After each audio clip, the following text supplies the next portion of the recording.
You're listening to the Impact Implosion on the Angry Marks Podcast Network.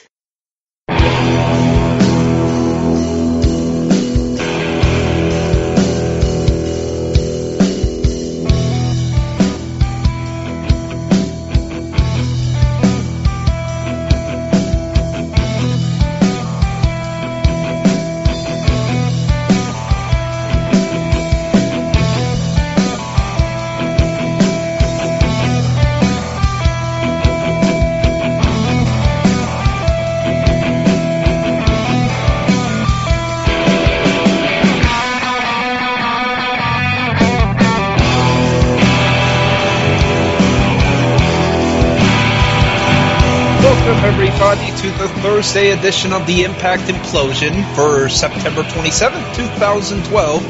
My name is Sept Draken, as always, and my co-host is Mike Poland.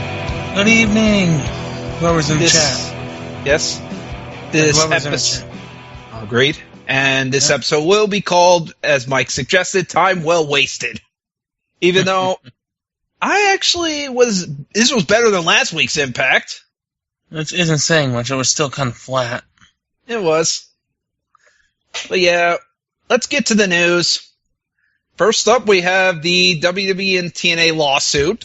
Basically, the Court of Tennessee in Davidson County ordered an injunction against former TNA and WWE office staffer Brian Wittenstein on 8/20 for his alleged role in TNA's lawsuit against him and WWE. The order, in which was finalized after Wittenstein never responded to the lawsuit, although he did respond to TNA with a signed document giving his version of the situation, ordered Wittenstein to return all information he downloaded from TNA onto his flash drive after leaving his employment, so return all that crap, not to speak of any TNA information to any third parties, including WWE, not breach any agreements he had signed with TNA. That's about it. And basically, the temporary order against WWE had already been lifted after they had proven to court that they had no digital copy of any material Wittenstein allegedly handed over to John Laurinaitis. Oh, so, goodness. While it's still going, it's not clear what the next step will be. Ugh. Next story. TNA talent not allowed to appear on independent DVDs. Which anymore. They haven't been for a long time. Why does this matter? Well, apparently now they're just really not allowed to. I don't know. That's probably why some women left. Because they some of them like doing that. Well, they make more money probably doing that. Yeah, probably did. Also, we have... You remember that TNA lawsuit against Scott Steiner so long ago? Well, Scott Steiner's countersuing now. Oh, good lord. TNA sued him because he went on that Twitter rampage on TNA. They sued him for using his First Amendment right. Good for them. Because they said he shouldn't have been allowed to make those disparaging remarks because it's Twitter! Because they breached his contract, which was by then expired. It's frickin' Twitter. I know. But TNA is seeking damages and an injunction to Scott Steiner from ever speaking out again. Oh, for fuck's sake.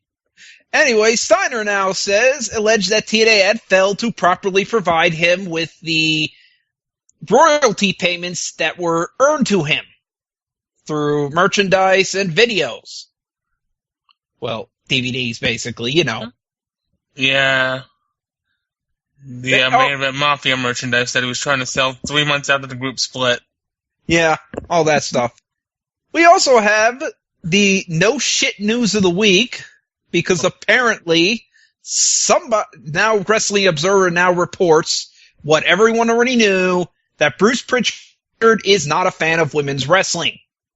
Neither is anyone in the big two companies, but you know. Yeah. No shit. We already knew that he was not a fan. I think Sierra already told us he was not a fan of that stuff. Months ago. Yeah, a while ago. Yeah, we knew.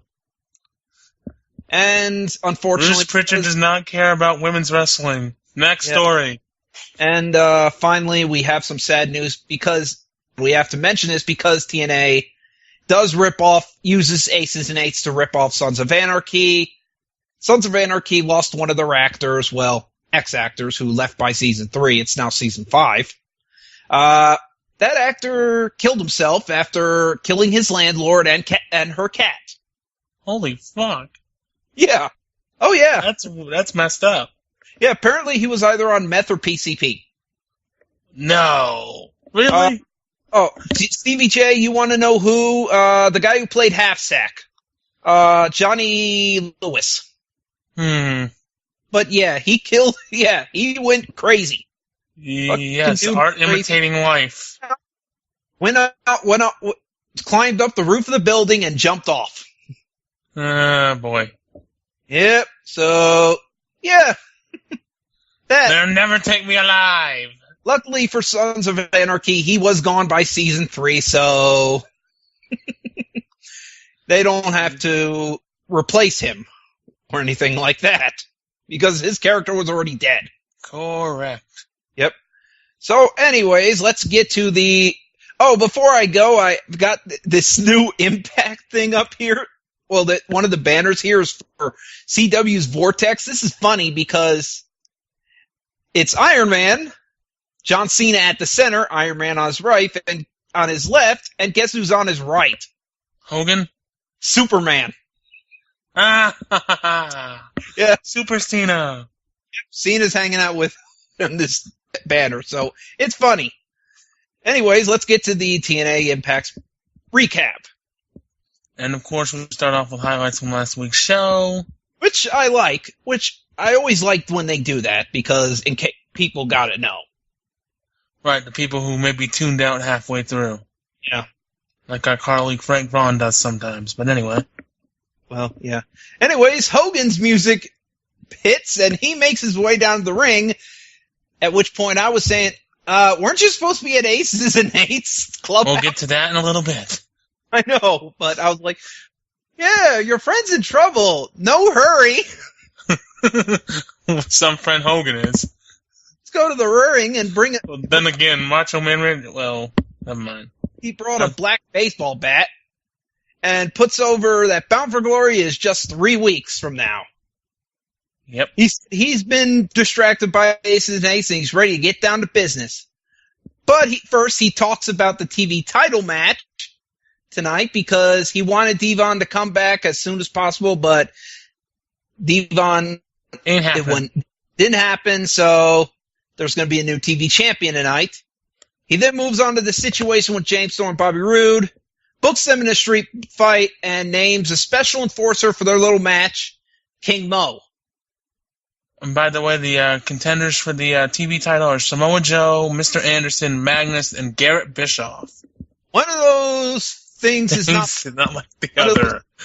Does not belong. Yes, and we'll figure out which one very quickly. Yeah.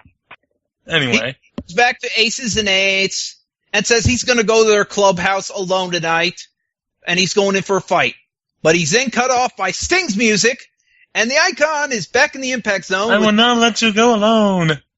Mike Tenay and Taz are like, oh, God, Sting's back. Oh, my God. And I'm like, he's gone for a few weeks. Jesus Christ. It's not like it's been gone 2 years. Come on, guys. It's like been gone for a few months or something. He's been oh, my God, Sting's here. Sting's here. You don't get that much of an outpouring when WWE commentators when Taker shows up. Yeah, anyways, Hogan said, dude, I was just borrowing your bat. I'll bring it back to you. And Sting's like, no.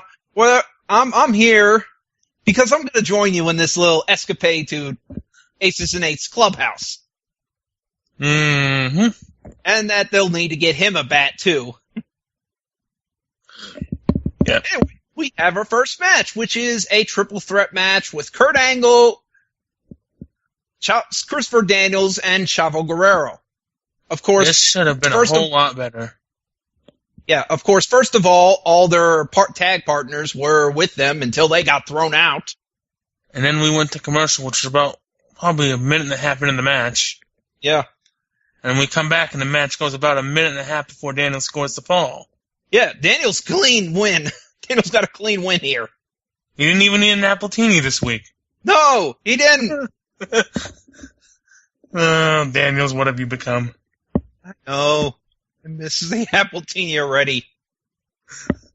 Anyway, we now go to Hulk Hogan, who's backstage with the 4 would-be TV title contenders, which, of course, Joe, Anderson, Magnus, Garrett. Yeah. Basically cuts Magnus first. Yeah. Because of his issues with Samoa Joe. Yeah. He needs separate. And not Garrett Bischoff, who doesn't belong there to begin with, but it's there probably because they couldn't find Robbie E. I know. And we saw Tara backstage talking to her boyfriend, and then Brooke shows up to her. Tara says, she's late. You're late. And Brooke's like, no, you're late. I'm like, didn't you appear later? Aren't you the late one here? You're interrupting my phone conversation. Oh, yeah. Anyways, Tara keeps talking to her boyfriend, and Brooke Hogan goes high school teacher and just confiscates the damn phone. Damn it, you stole my line. Yeah. Like a high school teacher confiscating an annoying object from a student. Yep. You can have this at the end of class. By the way, Tara has to win. There's a number 1 contendership match tonight for the Knockouts title. Winner faces Brooke Tessmacher at Bound for Glory, and she doesn't know who her opponent is. Which is next, and her opponent is ODB. Because why? I have problems with this issue because here's the thing. Where's Mickey James? It's that ODB and Eric Young for not defending their Knockouts title for a while. So she's going to give ODB a title shot. Yeah, give the person that you're pissed off for because they're not defending their belt. Because they're doing everything in their power to not defend the belts. And where are all the other supposed contenders for this? Madison Rayne, Mickey James, the Sarita and Rosita even still work there. I don't know. Anyways, Eric Young's with her. Thanks for showing up, Eric Young. Anyways, he does lock up with the referee before the match. Poor Taryn. Yep. And basically does all the goofy stuff before getting sent back outside. And Tara wins, as if there's any surprise. Faking a knee injury. She's a heel. She faked the knee injury. She did a small cradle and used one of her foots on the ropes to win. And Taryn missed all this. Good job, ref. Good job. Anyway, we go back to Hogan, who's with the remaining 3 guys for the TV title. And this segment confused me here because... Well, actually, first we got Al Snow getting reamed backstage for attacking Joey Ryan. You're not a wrestler, you're an agent. Yeah. Shut up, Bruce. Yeah, Bruce is Joey Ryan's been pissing him off for months. Where have you been? Yeah, where have you been, buddy? He's like, you're not supposed to be better than that and all that stuff. And I'm like, wow, Bruce. Bruce obviously does not love Al Snow right now. But anyway, they quickly switch gears to the Evan Markopoulos kid. Al questioned whether he has the ability to take on the stress of being a professional wrestler at a young age. Ted says he was impressed by the young guy. Really? You mean after of the 2 moves he freaking did? You found something to be impressed by, Taz? He's impressed that he showed up. I swear to God, you'd be impressed by a keychain. Taz is the Randy Jackson of these segments. Yeah, I know. No, seriously, but anyways, as you said, Hogan is back with the 3 TV title contenders. And here's what made me mad here is that Garrett Bischoff's, well, he says that he can hang with both Joe and Anderson. So what does Hogan do? They both laugh at that, and Garrett and Hogan says, "Nope, no, you're not. Not ready. Not ready yet. My event's going to be Joe versus Anderson." Which is a good idea. Anyways, we had before the TV title match, we had a backstage where, because earlier tonight we learned that Aries and Jeff Hardy are going to be teaming up against Bobby Roode and his partner, By the way, I should have mentioned that we missed a segment where they were trying to get Bully Ray to talk to Bully Ray, and he's like, "Don't you know not to interrupt me while I'm on my Twitter machine?" I wonder if Scott Steiner would have done the same thing. Don't you know not to interrupt me when I'm on Twitter? Yeah. Don't you know not? It's like, don't interrupt me. Interrupt me. But if I'm the most decorated Twitter poster ever. But if you do, show my cats. Bully Ray, I love Bully Ray. I love what he's done with this character. Yep. He's just completely gone somewhere else with it. But anyways, Bobby Roode comes in the Aries dressing room and says that he is going to be Bully Ray's partner and tries to start that away. Sowing the seeds between Jeff Hardy and Aries, trying to pit both against each other. Stirring the shit like it just won't quit. Yep. Anyways, we have a TV title match. Samoa Joe versus Ken Anderson. I thought this was okay. Pretty good. Could have been longer, but it was fine. Joe wins. Joe is the new TV champion via submission, although Anderson never tapped out. He passed out. But still. But, maybe it's a nice little boost for Joe. By the way... Or he'll just job it to Magnus at Bound for Glory. That belt isn't the TV title. It's not the one Devon carried. It looked more like the old TNA World Championship that Hogan threw in the trash. Eric Young did a Hacksaw Jim Duggan and found Hacksaw Jim Duggan found the U.S. title. Anyways, so I'm calling it right now. Samoa Joe versus Magnus for the TV title at Bound for Glory. Yeah, and I actually said that in my recap that's probably going to be a match there. Anyway, Sting and Hogan are talking. When a woman comes in, tells Hogan to sign some paper, that he's got to sign some paper. By the way, that woman was indie wrestler Leva Bates. Aha. I know who that is. Anyways, she ends up spraying both of them in the eyes, and the Aces and Eights attack them and tie them up, put hoods over their heads, and... You think Hogan and Sting would be smarter? Yeah, put them in the back of the van. That reminded me, by the way, of when the Ministry used to do that in WWF back in the late 90s, when they would beat up random guys and then brainwash them for no reason. Shoot, that reminded me of the time when Samoa Joe got kidnapped by ninjas. Ah. In fact, I think that was the same white unmarked vehicle they used. They got it out of the impound lot. Yeah. Yeah. Apparently they got the white van from the ninjas that we never knew of. Never found out who that was. It wasn't a mysterious white Hummer? No, it wasn't a white Hummer. It was a van. Anyways, it's gut check time. Gut check. Gut check. You just kind of puke. You're about to spit out something or something. Anyway, that doesn't hear him saying the brother love voice. Evan Markopoulos and the judges are already in the ring. They ask if he did enough to impress the judges, and he says no because he lost. Way to go, kid. Way to go. He got his ass kicked and showed up this week anyways. Nice self-confidence guy. Dummy says he was impressed last week, and while he has a lot to learn, he wants that learning to happen under the TNA brand, so Taz's answer is yes. Yes. Bruce Pritchard puts him over and says he has a great future ahead of him, but no. Not ready yet. And then he cuts a promo for 30 seconds, which actually seemed a lot longer. Yeah. And then Al Snow says, yeah, you're in.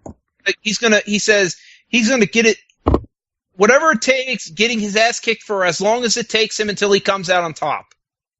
Well, I hope these three know what they're doing, because this guy could end up out being just like Alex Wright was back in the mid-90s. Snow puts Evans over for a solid minute, as the crowd is really behind the kid, and then says no. No, he says yes. No. No, he said yes. He said no. He said, said no. No, he said yes, because... No. Did he? Chat, yes or no? Because I believe he said no. I think he said yeah. Because I think Borash said that he got the contract. Taylor is telling me and Stevie J is saying no. I'd have to rewatch the segment. I thought he said yes. Angry Tensai is saying no. Hey, Angry Tensai's alive. Yeah. By the way, I should call him Angry Turkai. Got that botch out of the way. But anyways, we gotta get to Hogan and Sting tied up in chairs, talking to faces. What a horrible segment. Turn around so you can't see his face. Oh, you're gonna blow the angle. Yeah. Anyways, they bring out Joseph Park, who is strapped to a table. And still living after taking that shot to the head with the hammer. Yep. And says they can go eventually. The leader says he wants two of Hogan's guys to fight two of their guys. Hogan volunteers. The leader says, for the first time in your adult life, it's not about you. I love it. He says, look, you pick two guys. You ain't fighting at all, Hogan. No. Thank God. We ain't fighting you. Yeah, thank God. This guy has a brain. Hogan, you can't wrestle. Sting maybe, but not you. Yeah. But says if Aces and Eights win, they get full access to the arena, which means no longer they're shut out of the arena, locked out. But Aces and Eight, if Hogan's team wins, they're gone. They're done. Hogan makes the deal, but Aces and Eights will be hanging on to Joseph Parks until after the match because he's collateral, basically. Collateral, yeah. He's just in case. Anyways, we get a backstage promo from James Storm, who puts over King Mo as one of the best MMA fighters of all time. I've never even heard of this guy until now. Yeah, best MMA fighters of all time. Randy Couture, Shamrock, and Severn. Yep. Royce Gracie. Not King Mo. Not somebody that only been heard of because of this TNA deal. Even Frank Shamrock. Guys like that. Seriously, really? Chuck Liddell, really? You're not it. Sorry, King. Sorry, I know you got to put over King Mo, but he's not one of the best fighters of all time. Best fighters right now? Who knows? But all time? No. Hell no. If he was, UFC would have picked his rear end up. But they didn't. Yeah, they didn't. Anyways, we get our main event tag match between Bobby Roode and Bully Ray versus Jeff Hardy and Austin Aries. This was actually a very good match. Interesting. As you would expect from these four. Yeah, and anyways, it did tell a story perfectly. Aries wanted to be the showboat here. Wanted to completely dominate the match, and Hardy getting pissed off and finally saying he had enough and tags himself in and gets the win. Yeah, that's a good story to tell. Aries afterwards stares down Hardy with the belt and looks pissed that his spotlight was stolen. But Sting and Hogan let loose back at the Impact Zone. And they're reminded that Aces and Eights still have Joseph Park at their clubhouse. Sting says he's coming to Bound for Glory and that he's going to bring someone with him. So it's going to be Sting and somebody else as Team TNA in this situation. Yay.